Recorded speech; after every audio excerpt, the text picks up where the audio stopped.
lu harus bangun passive income. Betul. Kalau lu gak punya passive income, lu bakal kerja selamanya. Passive income ini tuh terlalu dilebih-lebihkan dan overrated banget. Oke.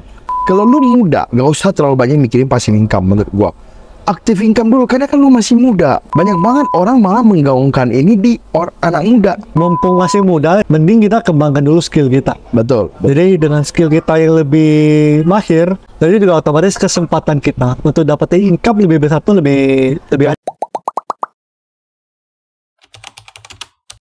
Hai guys, welcome back to channel kami Hubungan Manusia dengan gua Desmond. Dengan saya Hartono.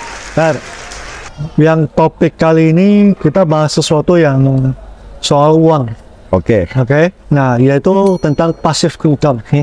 Nah, kan banyak nih kita dengar kayak lu harus bangun passive income. Betul. Lalu kalau lu gak punya passive income, lu bakal kerja selamanya. Betul. Nah kan, tapi lalu juga mungkin banyak juga kayak MLM, bisnis yang kayak mengedepankan passive income. ya kayak seolah-olah nih menjual itu kayak passive income ini lu harus punya. Kalau enggak ya lu hidupnya bakal gitu-gitu aja. Lu bakal kerja sampai mati gitu. Betul. Nah, tapi realitanya kan maksudnya setelah kita jalan ini, kita kerja umur 20-an masuk 30 itu kayak apa segampang itu gitu, segampang diomong. Tapi pas kita muda, kita sangat percaya itu. Sangat yakin, oh kita harus punya itu 30-an sudah financial freedom, apa hidup enak lah gitu. Nah, tapi realitanya nih, mungkin menurut lo nih, ya jadi topik kali ini tentang passive income. Nah, jadi menurut lo passive income itu realitanya gimana sih? Mungkin nggak sih kita itu nggak usah kerja, jadi duit masuk sendiri. Nah, maksudnya passive income kan gitu. Menurut lo gimana? Menurut gua ya, passive income ini tuh terlalu dilebih-lebihkan dan overrated banget. Oke. Maksudnya itu semua orang itu menggaung-gaungkan passive income. Bahkan banyak banget yang ngomong bahwa passive income 5 juta sebulan lebih penting daripada punya active income 25 juta sebulan. Kenyataannya ya, tetap 25 juta sebulan lebih gede daripada 5 juta sebulan. 5 kali lipat lah. 5 kali lipat gitu loh. Mau aktif maupun pasif sama aja, duit tetap duit gitu. 5 juta bisa beli apa, 25 juta bisa beli apa. Itu satu. Kedua, kalau lu muda, gak usah terlalu banyak mikirin passive income menurut gua. Aktif income dulu, karena kan lu masih muda. Lu masih energi, lu masih full. Lu masih bisa coba banyak hal gitu loh. Banyak banget orang malah menggaungkan ini di anak muda. Aneh menurut gua. Iya. Kan kayak masih polos gitu, masih polos sekali. Bener. Justru lu intinya gini ya. Masa lu usia 20 lu udah mikir mau pensiun, pengen punya passive income semacam. Justru lu usia 20 ini lu mikir apa? Active income. Lu kalau bisa generate income segede-gedenya, bener gak? Nah, di usia 50, 60 lu baru mulai mikir harus ada passive income. Karena gak bisa kerja terus-menerus kan. Maksudnya ini suka kebalik dan suka disalahgaungkan gitu loh. Dan overrated banget kayak seakan-akan active income itu gak ada gunanya. Bahkan gua pernah dengar ya, orang yang punya penghasilan 1 juta sebulan dibilang kalau lu hari ini lu berhenti kerja, apa yang lu punya? Ya jelas lah, dia kalau berhenti kerja 100 juta nggak ada. Tapi emangnya 100 juta kalah sama orang yang punya passive income 10 juta? Dia cuma 10 juta, ini 100 juta ya pasti lebih hebat 100 juta dong. Ya pada 10 juta kan. Jadi maksud saya itu jangan terlalu mendewakan passive income. Passive income ya tetap income. 10 juta sama 100 juta tetap lebih besar 100 juta. Seperti itu. Iya. Passive income ini nggak salah sebenarnya. Nggak salah. Cuman terlalu di salah pengertian menurut saya. Sama terutama mungkin ya kita karena dulu masih muda, jadi cuman lihat kulit luarnya aja. Iya. Kita itu belum tahu realitanya. Maksudnya kalau dijalanin kan itu lebih penting active income. Bener. Pas kita muda itu active income itu yang paling penting. Karena active income ini contoh, orang gaji 10 juta sama orang gaji 50 juta. Active income-nya kalau 50 juta, kalau dia bisa kelola, misalnya 30-nya dia investasikan, ini kan hasilnya nanti bisa gede banget. Jadi nanti dia bisa lebih tenang waktu dia tua. Yang bikin kita kaya itu active income. Dari active income, kamu beli aset, misal beli properti, beli apa, nanti ini yang ngasilin. Jadi, mumpung masih muda, mending fokus di namanya active income. Betul. Gedein dulu, generate itu dulu. Nanti itu udah besar, baru mikirin yang namanya pasif. Betul. Jadi jangan masih muda, maksudnya udah pengen males-malesan. Income kita masih kecil, kita itu udah pikirin pasif income. Karena misalnya tabungan kita cuma 10 juta, ya mau pasif seberapa sih? Iya. 10% itu Ya, 1 juta. 1 juta gitu. 1 juta. Itu pun kalau 10% itu juga udah hebat. Bisa 10%. Jadi intinya itu waktu kita muda, kita itu perlu fokus ke namanya active income. Betul, Gitu. betul. Nah, pertanyaan kedua, menurut lu berapa lama buat punya passive income? Realistis gak sih kalau orang tuh dalam waktu dekat tuh bisa punya? Sebenarnya ya passive income itu malah biasa di bawah 30 itu hampir jarang banget orang itu bisa punya Kalau yang memadai. Kalau katakan ini benar-benar kita kerja sendiri, Iya, berjuang sendiri ya. betul. Beda kalau Tanpa koneksi apa gitu ya bapaknya maksudnya. kaya raya ya lain cerita. Betul. Itu gak usah kerja juga gak apa-apa. Bener, contoh nih kita umur 20-an kita bisnis. Oke. Kalau bisnisnya besar kita ngapain jadiin passive income? Kita jadi active income lah, kita invest lagi dalam bisnis biar bisa jadi lebih besar lagi, bener nggak? Jadi ngapain kita beli rumah, ruko buat jadiin passive income gitu kan, buat apa?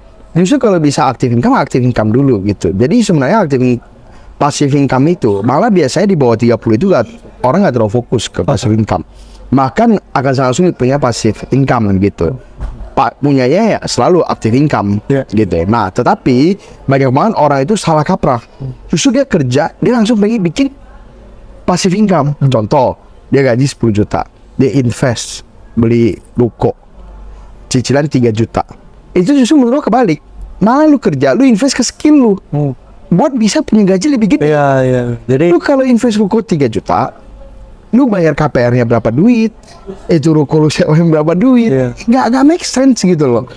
Tetapi kalau seandainya nih, lu invest di active income lu, contoh, lu beli mobil, seandainya lu beli mobil, pulang kerja lu nge-grab, itu penghasilannya jauh-jauh lebih besar daripada lu itu masukin ke passive income gitu. Ini yang selalu salah kaprah orang tentang passive income gitu. Nah, menurut lu? ya dalam waktu dekat itu realistisnya sih nggak terlalu memungkinkan ini. Ya waktu dekat itu ya kita bilang let's say 5-10 tahun lah, katakan 20 tahun kerja, kita harapin 5-10 tahun tuh kita udah passive income, udah bisa hidup enak. Mungkin punya income pasif yang nggak gede itu wajar. Yang kerja sendiri ya ini ya, maksudnya bukan kayak punya orang tua yang kaya dikasih modal, akhirnya dia depositoin atau dia investasi saham, bisa hasilin nggak kayak gitu. Tapi maksudnya lo kerja sendiri gitu, itu ya butuh waktu sebenarnya. Jadi jangan terlalu termakan dengan kata-kata kayak passive income segala macam itu, nggak sesimpel itu lah. Betul. Ya nggak segampang itu. Lalu mungkin ya paling umum investasi sama bisnis. Benar. Untuk hasilin yang namanya passive income. Benar. Kalau dari investasi mungkin kayak saham, ada dividen. Benar. Atau mungkin kita investasi di obligasi, ada duit yang masuk. Nah itu kan returnnya bisa ketakan berapa. Dividen juga kita bisa hitung berapa. Dan itu kan modal kita terlihat lah ada berapa, hasilin berapa. Lalu satu lagi tadi bisnis. Nah untuk bangun bisnis sampai hasilin pasif kan itu juga tetap harus ada kontrol. Betul. Tetap harus ada kontrol. Jadi nggak ada yang benar-benar pasif gitu. Kalau tiba-tiba aturannya berubah dari pemerintah, bisnis lu nggak jalan ya, pasif income-nya mau dari mana? Atau misal piutangnya nggak lancar, cash flow-nya nggak lancar, lu juga nggak bisa ngapa-ngapain juga gitu, lu bisa pusing juga. Iya. Jadi ya intinya passive income itu ya dalam waktu dekat itu tuh ya nggak sesimpel itu. Betul. Gitu. Nah terakhir nih Har, passive income apa yang menurut lu paling memungkinkan dan paling realistis lah?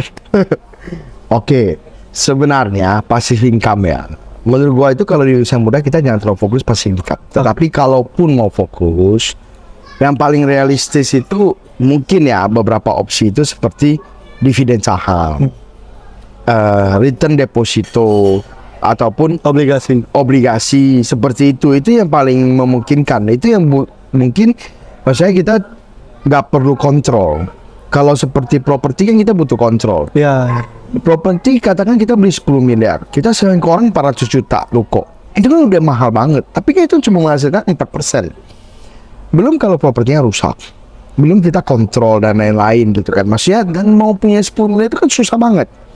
Gitu. 10 miliar cicilan KPR-nya itu udah berapa duit. Oke lah kita beli ruko 1 miliar gitu. Kita sewain ke orang 50-40 juta.